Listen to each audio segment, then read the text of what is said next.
It's been since yesterday that I got the news that I'm fired from my job. I did a lot of crying yesterday and still in disbelief of the fact that I'm fired from a job that I finally found that I like. My thought process sucks today. God, does it suck. I know deep down that I have a lot of options. I mean, surprisingly, I'm not worried about losing anything, but I'm going through a grief process. Because you finally find something that you love and you want to do, and you want to help people. You're a mentor, you got fired because you couldn't stay awake overnights.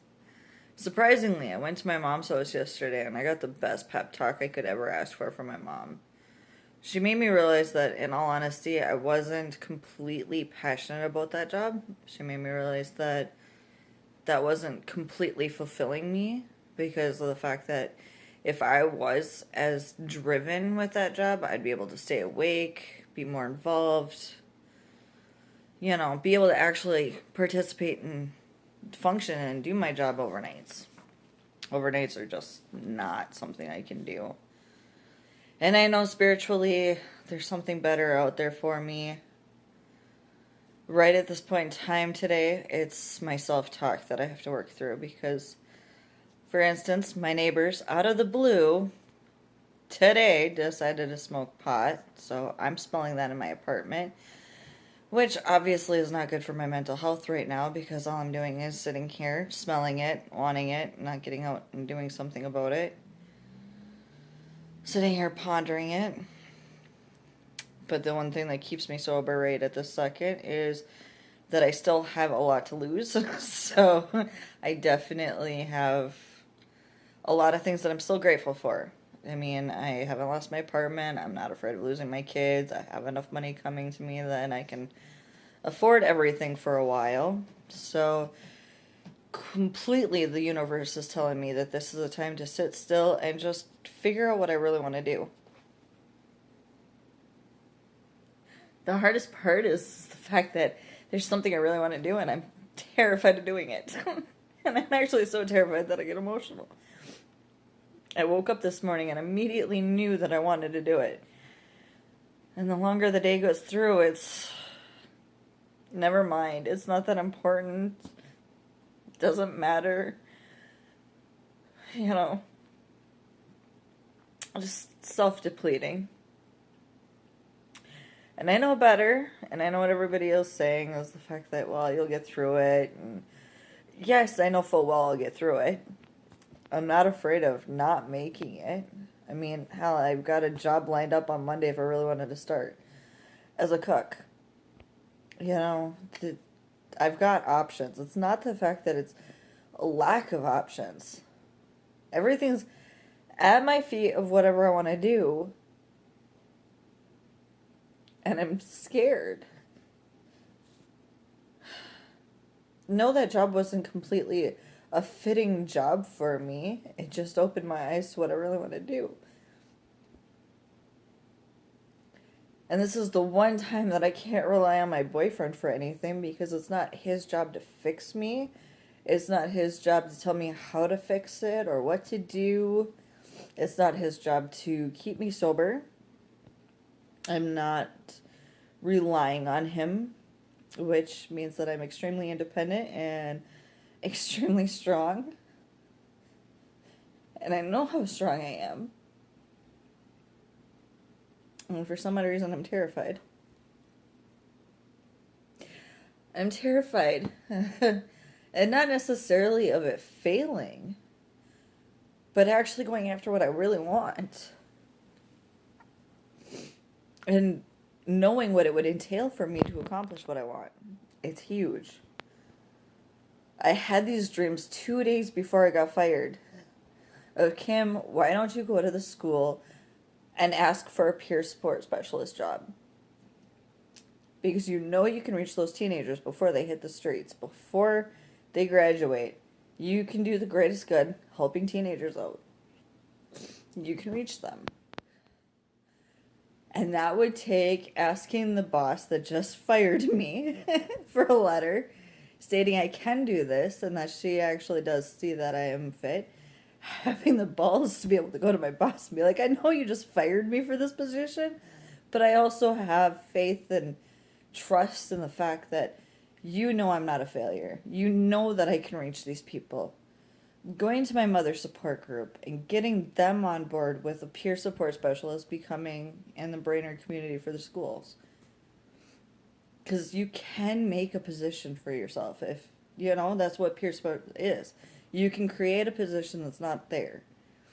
So even though they don't have a position for me, I can convince the school to actually make a position for me. But you want to talk about like the biggest goal and all the hoops and everything that you have to go through to get it. It's completely crazy. I mean, it's so crazy that I have no job and I'm planning on getting a new apartment. Knowing that it will work out, that I will be able to afford everything. I know this. I'm not scared of losing what I have. It's going after what I want. I mean, I don't even know why I'm so emotional about it.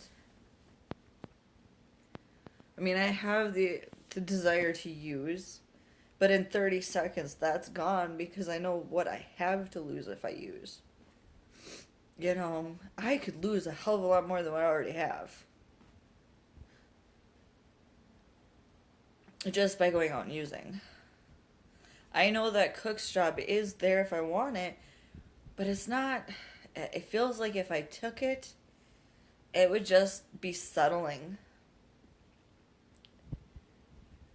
And right now, there's part of me that doesn't want to settle right now. I want to help. I know deep down there's something in me that is so good.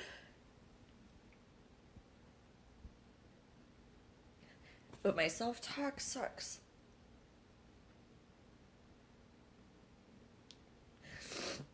If I can get over what I say to myself, I know I can accomplish it.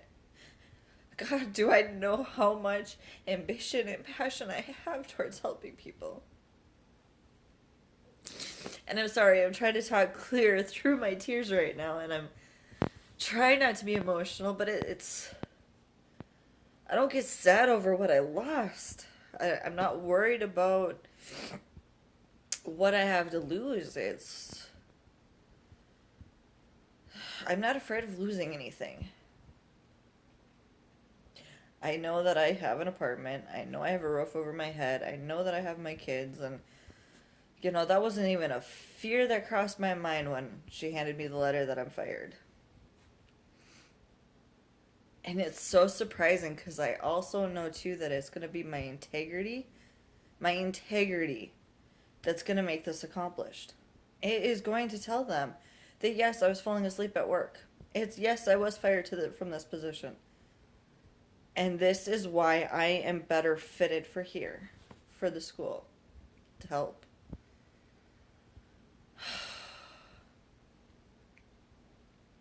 It's so surprising on where I'm at versus where I was at. Because if I was in this exact same shoes, the only similarity is that I'm not afraid of getting another job.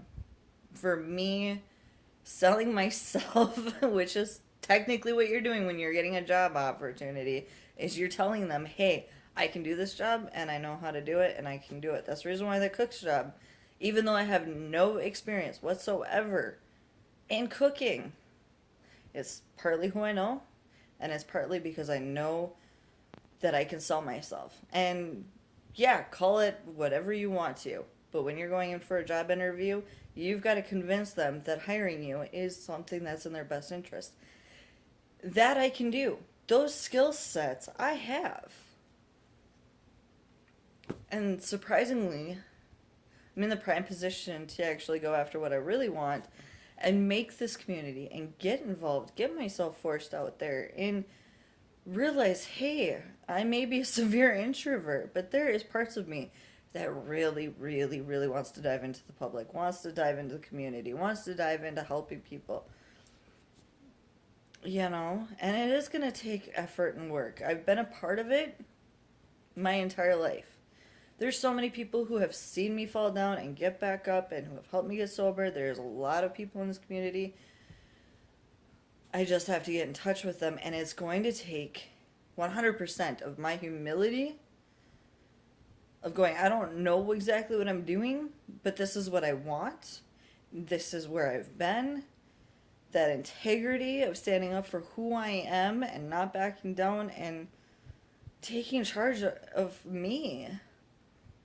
And I'm not relying on anybody. This is me being completely vulnerable to every single person that I talk to from here on out of accomplishing what I want.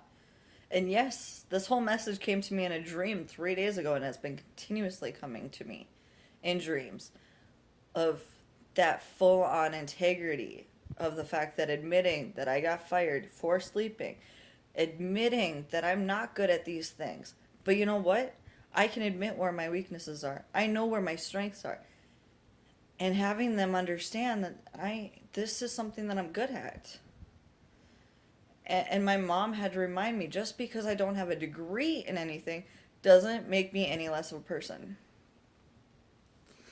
And I can't believe that my mom actually said that. Of all people that I've been screaming and hollering doesn't love me, doesn't care about me. And now out of the blue, I become more honest, and she's being able to actually be more supportive. I don't know which comes first.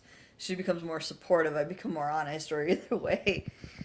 But it's one of those things where I'm in a position where I am preaching to every single person that came into the crisis unit.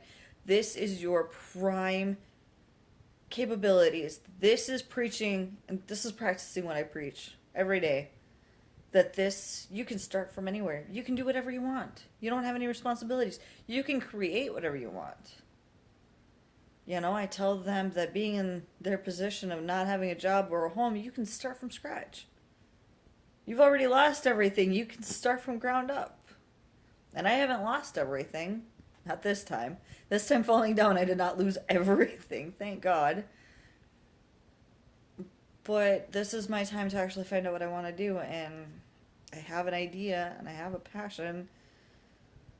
It's getting over that fear and that self-talk, because that self-talk is going to kill me. If I don't constantly reintegrate that, Kim, you can do this, you can get up, you have a goal, you have a dream, everything is taken care of, you can start on Monday, and not let that self-doubt eat me alive. And luckily enough, I can breathe through the negative self-talk and catch it. I have the self-awareness to be able to catch it and not let it fester. Thank God for some of those skill sets. But I just want to help. I want to reach people. Get to know people. I actually, surprisingly, as much of an introvert in isolation that I have really found out that I love doing groups and talking about resilience, talking about ACEs, talking about resilience building. Overcoming your self-doubt and your self-talk and being aware of all those things. I love teaching. I do, and I found that passion on these last couple of Thursdays before I got fired. Is on the day shift, I was able to do groups. And I had the boss and everybody involved with my groups and be like, hey, let's have a group discussion about, some of the things that we're overcoming every day. What are we thankful for? How are we alive today?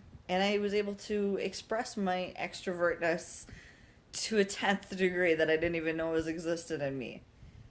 And even talking to myself right now, I'm getting excited again, and I'm getting that passion and that drive. I just gotta get through that self-talk. And so these are some of the processes that I'm going through. Facing having no job and being fired.